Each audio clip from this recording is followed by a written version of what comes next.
Thanks for joining us. Today we're talking about looping in your family in your financial decisions. So let's go. The Retirement Readiness Podcast with Tim Regan and Katie Umland, presented by Prairie View Wealth Partners. Live your 2 life. Okay, so today we're talking about kind of keeping your family. Let them know. Yeah, before they find out, or well, they're going to know one way or another, right? Somehow it's coming out. So I guess maybe by family we mean specifically like beneficiaries, right? Like your kids, or and really it's kind of like anybody that you think is going to have to make decisions for you at some point in time. And a lot of times people think that that's something you do when you get towards the end of life, but our opinion is it's not. Like, our opinion is that's something that you should be talking to people about on a regular basis. And so when we say family, many times you think, all right, I'm towards the end of life, I'm going to tell my kids what's going on and that kind of stuff. But really, Katie, like for you and Alex, think about Dylan and Quinn. You guys have people that you've designated to be, kind of like the power of attorney for them. You've designated people or guardians. You also have like some money stuff that you have power of attorney stuff for. Wouldn't you rather them know what's going on before? Even kind of health power of attorneys. Like Alex and I had a conversation with that person already, because we felt like we want them to be prepared. Should we be in a car accident and you don't want them to find this out the moment they'd have to make the hard decisions? No, absolutely. So, and the thing about that is, like, if you think about, let's just use the standard person, right? So let's say that you're in your 30s or 40s and you have a home that has a mortgage on it. You have a checking savings account. You maybe have a 401k from your current employer, maybe a 401k from a former employer. You have an IRA. You have some kids accounts. You have life insurance. You have life insurance at work. Like, so many things to manage. That's a pretty simple, straightforward person that's there. Typical. Typical. Now all of a sudden you have somebody that in the worst time of their life, because they must be close to you if you've picked them to take care of your affairs, the worst time of yours in their lives, all of a sudden they have to figure that out. Right. That's not a recipe for success. And so at the very least, you need to tell them where you keep your book of knowledge. Yes, exactly. So, Yeah. So they know your logins. Yeah. Or you could just like run like mom and you have the same login, just a variation. For everything. Yeah, exactly. And so it's like, how do you then expect them to, and you talk about the book of knowledge. So let's walk through that. Where do you keep your will, your trust, all of those documents? Many times people don't even remember themselves. Yeah, exactly. Let alone somebody else. Same thing, like, where's my social security card? Yeah. I don't know. Yeah. Well, Alex does. Don't worry. I don't know where anything is. Somebody texted me the other day. Do you know where your credit card is? That's the question. Somebody texted me the other day, who's your cell phone provider? And I literally texted back, not in my job description. I literally don't know. Don't know. It's like, how sad. Yeah. Oh, you know, it works when they need it to, right? Right. Yeah. Well, and that's the thing. It's like, so even inside of your own house, it's hard to keep that stuff. Mm-hmm. But now all of a sudden, if you want somebody that is going to step in that role, set them up for success. Right. And so a lot of times as we start talking about what does success look like, it doesn't have to be a full disclosure of all of my stuff, but it should be probably a listing that just says, hey, I have a 401k here. Mm-hmm. Hey, I have this here. Here's where I keep my will and my trust and that. Or this is my financial advisor. 100%. More and more so in our practice, all of our clients are encouraged to utilize software that lets us kind of have some insight into where their money's at, that even if we're not managing it. So a 401k that's at work, we can aggregate it. They can see it. We can see it, and we can give them better advice. And so that might be the first thing, right? Just call my advisor. Mm-hmm. They've should have a pretty good idea where everything's at. But then also, like, that just is the blocking and tackling nuts and bolts. That hasn't even gotten into why. We were saving this money for our kids' college because we want to pay all of the bill. Or we were saving this money for the kids' college, but we don't want to pay all the bill. We want them to pay this 80-20 split. What values? Just because the account exists doesn't mean you know the purpose or the intention or. Exactly. And so if we think about it from a younger perspective, you're doing all these things to create the family that you want to create and with the values you want to instill and all those things. So you want to have the conversation from that perspective. And then if you fast forward and say, okay, now maybe I am towards the end of my life, what's your legacy? Mm-hmm. Is your legacy really just that I want to say, here's my spaghetti mess that I knew how it went together, but you don't know how it goes together. You're not going to get the most value out of it. And maybe the values that I want to instill with that don't come through. And so it's all of that kind of stuff that really our encouragement is. We call them family meetings. There are things that we can help facilitate where you just say, hey, let's get those people together. Let's get them in the same room with the advisor and let's start talking through why do we have these things? What are we trying to accomplish? I think that also helps build trust with the financial advisor again before you're in that tough time. So they know they've met you, they know you have the best of intentions. Or whomever that financial advisor is. We do. I don't know if all advisors do. But you know what I mean? You already kind of have that relationship built. So when this happens, it's not a shock to anybody that this is how things are being divvied up or, they don't think oh, is this really what mom wanted? Well, I mean, yes, there are so many paths that we can go down with that. Right. So the first one, let's just talk about when somebody's inheriting or receiving the assets, they have not had all the experiences that led up to the accumulation of those assets. Mm-hmm. So, for example, if I died today, who in my family can step in and say, we know how to run the business. We know how to, that's not, if I don't take the time to walk them through succession planning. Yeah. Here's who you talk to. Here's how you talk about it. And now if you roll that back and say, maybe I'm now 90 and I have had 90 years of experience in building this. And all of a sudden now I'm going to just flip a switch and say, here, somebody else handle this that has not had that 90 years of experience. It's just not a realistic way to think about getting the best result. So that's one area. The other area is there's a lot of times when there's stuff that happens in families that is good stuff, but you forget about. Oh, Katie, when you wanted to open your bakery, maybe mom was like, here, I can help finance the bakery, at Prairie View. Hey, we can help you finance an office building or whatever it is. Right. Well, now all of a sudden something happens to mom and none of the other siblings know what's going on. Right. And they're like, wait, what? How does that happen? Right. And so, we see that a lot of times where families have good stuff going on, but if there's an absence of knowledge, it usually gets interpreted the wrong way and people kind of get upset about it. So, and I always think if that were to happen, okay, well, your mom or dad or your grandma, whoever it is still alive to chat through that with you. Yes. And then you can kind of have some answers and maybe closure or, kind of what to get to a better spot on it, where if it comes after and it's now you're kind of in a guessing game. Yeah. And filling in your own gaps, which can be the worst. It is the worst. and that's just with the money stuff. Now, if you get to the touchy feely stuff, like dad's ring or whatever, there's probably a thought process that the person has. And there might be some stuff. It's okay to say, I don't know, right? It's okay to say, hey, let's get together and talk about this stuff. I don't have a really good answer for it. What do you guys think we should do? But it's way better to have those conversations beforehand than it is when people are young enough to get the boxing gloves out still and they can take a punch or two. That's right.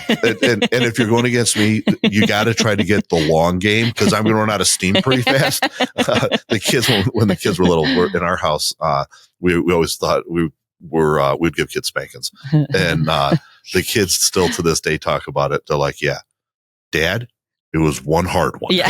With Mom, it was a lot of little ones. So if we're getting the boxing gloves out, just don't let me unload one on you, and you probably win. But yeah, as we look at that, it really comes down to how do we how do we facilitate? So maybe I should back up 1 second. At the heart of it, you have a desired outcome with what you would like to see happen. You've been intentional about saving your money, intentional about thinking about the kids. Most people probably wouldn't go on vacation without talking to maybe a travel agent or talking to their friends. Where'd you go? What did you like? How did you like this? When they come back from vacation, they're like, oh, you should hear about this. You should. And they're telling everybody about it. And that's vacation.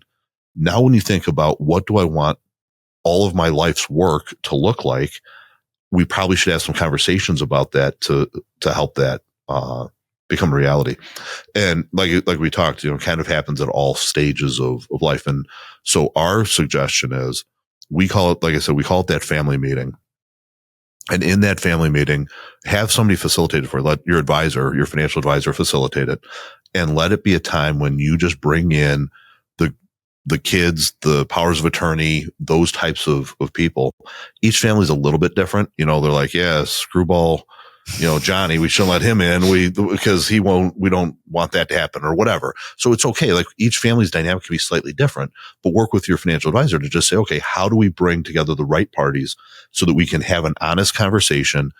And the numbers, believe it or not, the numbers don't mean near as much as people think, right? So if you're a little hesitant, like, do I really want them to know how much we have?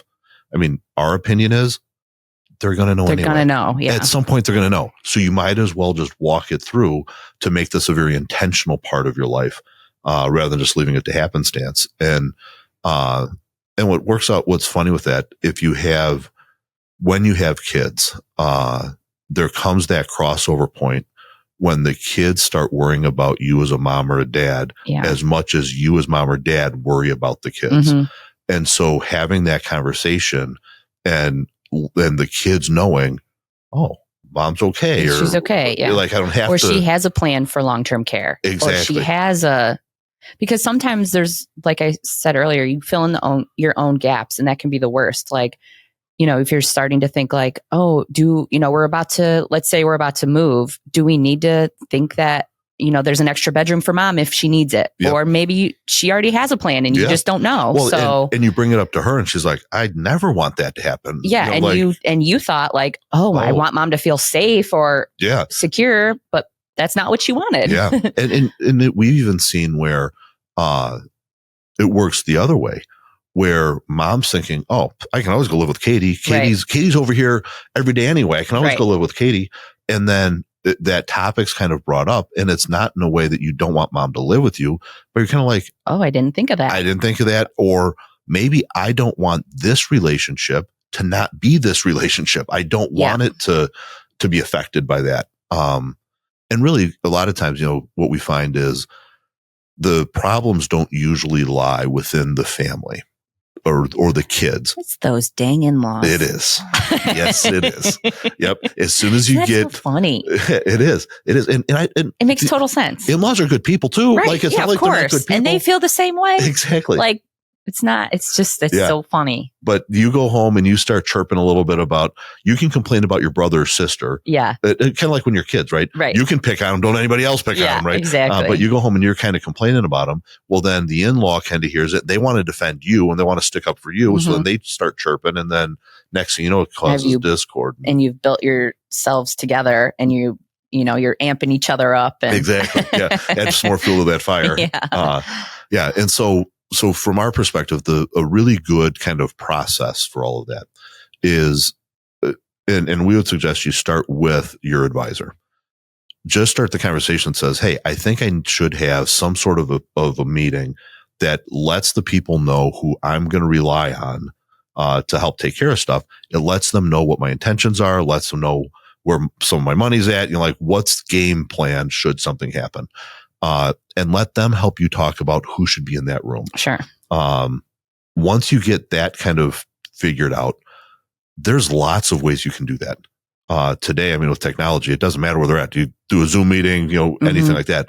But we've had some families that do it as a dinner. and they're like, let's not do this as some doom and gloom. This isn't fun stuff to talk about. Like, let's get together and let's do it as a dinner. Or I'm maybe in for that, man. How about it? Let's go for tacos and margs. Yeah, absolutely. Everything feels better when you're eating a taco. Always. Well, and our family, like, we love our margs too. So, I mean, it's our family being my family, at least I know. And so, it can be, it doesn't have to be like a stuffy business meeting. I mean, it can be something that's fun. And when you think about it, it really is kind of an extension of how you're helping to teach your kids. So even I think right now with our mom, there are a lot of things that she has lived in her life that we haven't, that we don't know, that we don't have those experiences. And so while I give her advice on how to manage her money and that kind of stuff, that family meeting could be an opportunity for her to say, well, here's why it's important for me to leave you money. And here's what I'd like to do with it and what I'd like you to do with it. I mean, it really can be pretty cool. And those, a lot of times those meetings turn into, really, your mom and dad did that when you were a girl? I didn't even know that, or whatever, because you're really unwrapping what is your history and what is your life story. The money side of it just happens to be something we have to deal with, but it's really about how does your money and how does your life live out in your values and what do we want to see happen there? I also think like this meeting being with your financial advisor is helpful. Because they can kind of be the, project, what did you call it? Like the mediator. Yep. Mediator of the meeting, which is obviously very important, but also having an outside view. You take things for granted. Like you don't even think about them anymore because you're so used to seeing them in your own everyday life.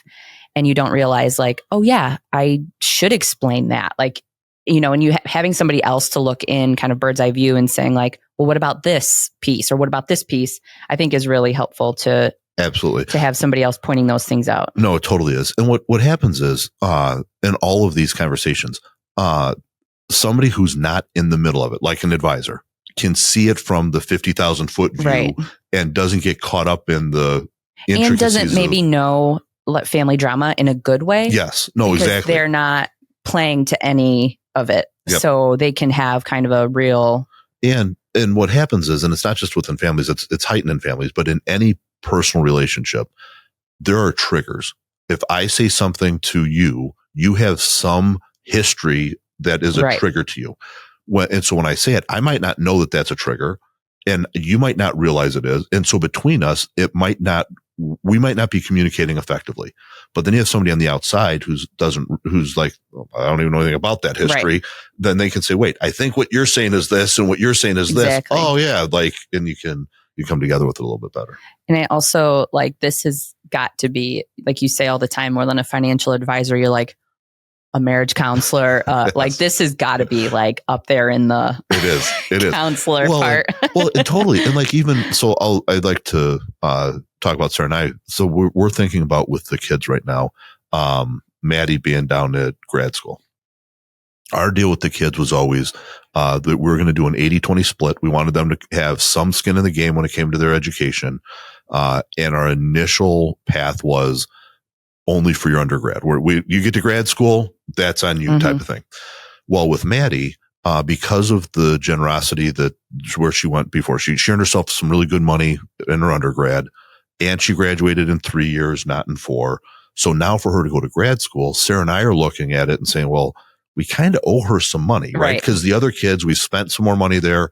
And so we're going to help her out a little bit with her grad school, but the other kids don't know that, right? Sure. And so the other kids might be sitting there, and we've got good kids, so it wouldn't be a big deal, but it might be in the back of their mind, like, wait a minute, why are you guys helping Maddie? I thought this was the deal. And so for us to be transparent and say, hey, by the way, just what I told you, Maddie got 3 years. She had less money. So we feel like we didn't get in any dollar amounts. We didn't get into, but now there's no question. Those questions, yeah. They don't have to worry about that. And we see that a lot inside of families where maybe this grandchild, grandma or grandpa helped out a little bit more than the other grandkids. And the other ones are like, well, what's going on? Does grandma love them? No, Right. this happened or this happened, or here's the logic or It is, whatever. it's messy. And that's why it is important to explain the logic, because everybody has a reason and it probably makes complete sense. Yes. And you might not 100% agree with it, but I have to imagine you can understand how they got there. Yep. In some Well, and at way. the end of the day, my belief is God gave that money to you. He let you earn it. He let you invest it. He let you make of it what you did. He didn't give it to your kids. He gave it to you. Right. It's your call what you want to do with it. It's your call with how you want it to be deployed. So take that responsibility and let's get the most out of it. Don't worry about, well, the kids think I should do this. Okay, well, that's good. Let them do that with their money, right? Type of thing. And they're all going to have a different view of what you should do. So Absolutely. you might as well do what you think, because you're not going to please them all. And so getting that out and having an advisor that can, to your point, whether mediator or, sometimes it's easy for us to take the pot shots like, well, mom, you should do this. Oh, no, we can't do that, type of a thing. If you know where mom wants to be. Yeah. And so. Well, it's just like the same thing when we were young and, our friends would invite us to their house, but we really didn't want to go. And mom would always say, use me. Yeah. Like, just tell them mom won't let you go. Sorry, my mom won't let me go. You can always blame it on us. Yep. And you can always blame your financial advisor. That's right. That's right. My financial advisor will not allow me to do that. Yes, sorry. Yeah. You cannot come to my house, my in-laws, and live with me. Right? Financial advisor won't let that happen. My financial advisor will not allow me to come to your house on Thanksgiving. Yes, I'm really sorry. Yes.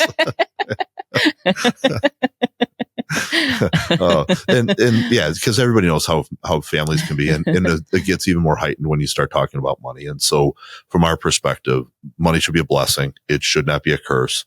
It should be something that you get to live your two-comma life with. And so, by having these family meetings or important party meetings, it really does let that happen. And that, like we said at the outset, it's not end of life. It can be, but it is throughout your life, periodically, to have those conversations, to make that happen. Whenever we're at Alex's grandma and grandpa's house, and they love when I bring the kids over to see them, obviously, as all grandparents do. And every time I come over, they're always like, you went up a little higher in the will. So maybe we could just have important parties. And each year, grandma gets to dole out her, yeah. Well, and we actually had that.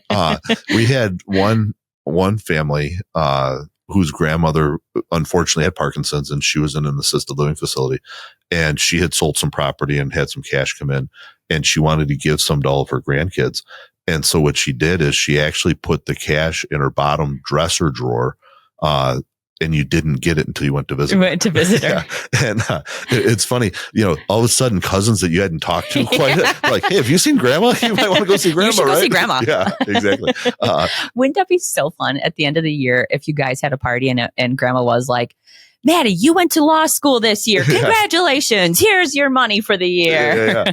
Timmy, I heard you got an A in that class. Here you go. Yeah, exactly. And it was everybody's brag moment for the year. All the great things that you accomplished for the year. Yeah, that would be that'd be really fun. That'd be really fun. Well, but that goes to also intention, right? So, if that's your intention to celebrate your successes, then put your stuff together in a way that it does, and then tell your family so that if you're not here, they do the same thing. Or sometimes we have families that, for example, we have one family that has a cottage up in Wisconsin. They've always gone to this cottage. They love this cottage. Kids love the cottage. They're like, we want this cottage in the family. But you talk to the kids are like, yeah, we love it. I don't want to manage it. And keep it up and stuff. And so let's have that conversation now before something happens and we can't. So whether you're in your 20s and just starting out, all the way up to when you're in your 90s or 100s and are, kind of doing that planning. You're seeing it closer coming to. Yeah. It's important to have those conversations so that it goes the way that you want it to. So. And that's something that somebody can just call you, a current client or... Yeah, current, not current. More than happy to have that conversation. If you are And that's current, something that most financial advisors should do, right? I would think so. You would think that that's kind of normal to... Yeah. Well, and for us, the way it works in our practice is for our clients, that's not something we charge for. I mean, that's just a part of the process of being a good financial advisor. And so, if you're a Prairie View client, call us. Let's schedule the meeting. Let's do it. If you're not a Prairie View client, give us a call. We'll still have that meeting with you. We may have to talk about, is there a cost or something like that? But for the most part, we're in this because we want to help people. And maybe we should have a designated room in our office that is the important parties room. Yes. And it could just it have to be soundproof a little bit. Yeah. So the music could come out and But I saw this cool thing. So Frankfurt, we live here in Frankfurt, Illinois, and we have every year we have a fall fest, and they have these things. Now I've seen them at other fests, but I saw it here pretty predominant. This vendor had, what do you call it? Some sort of stone tap, I think is what it's called.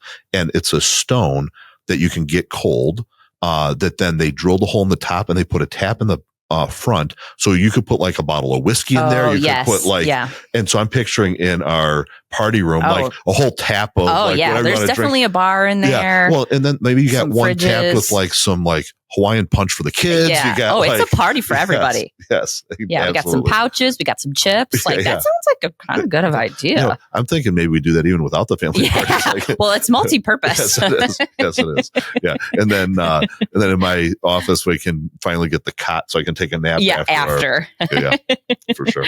All right. I think we covered it all. We did. Okay. We did. So speaking of kids, though, what are the kids up to? Oh my goodness. Quinny is almost 1. She's a couple days. It's her birthday. So that's very exciting. She's walking all over. She is hardcore. Anything brother is doing is what she is going to be doing. Yeah. Well, I saw her she's really trying to walk. I mean, and in some areas trying to run. Yeah. She is definitely a second child, and she's going to keep up. Yep. Yeah. So. And did I see that it's going to be kind of hard now that it's getting to fall and winter to get Dylan to wear anything past his knees? Although the other day he was in shorts and it was 65 in the morning. We're getting into those chilly mornings, which we love, but he refuses to wear pants, but he wanted to wear daddy's baseball socks. So he had daddy's baseball socks that come up to his thighs. Yep. And I'm like, it's warmer than. I guess it'll work. Yeah. Just shorts. So it's a. It's a work this is my favorite time of year. I love when we transition to fall. I wish that fall days could be long like summer days. I know. It's the darkness. Because it's that 6-7 o'clock hour and it starts cooling off and it's you just want to be outside for 3 more hours and it's so nice. Yeah. And you're turn on the fire pit. Yes, sit around. Exactly. So all good things. So where can people go to get more stuff? So for more resources, head to the website, pv-wp.com. We'll talk to you soon. Be well. The Retirement Readiness Podcast with Tim Regan and Katie Umland. Presented by Prairie View Wealth Partners. Live your 2 life. Learn more at pv-wp.com. And while you're at it, don't forget to subscribe to the Retirement Readiness Podcast on your preferred podcast platform.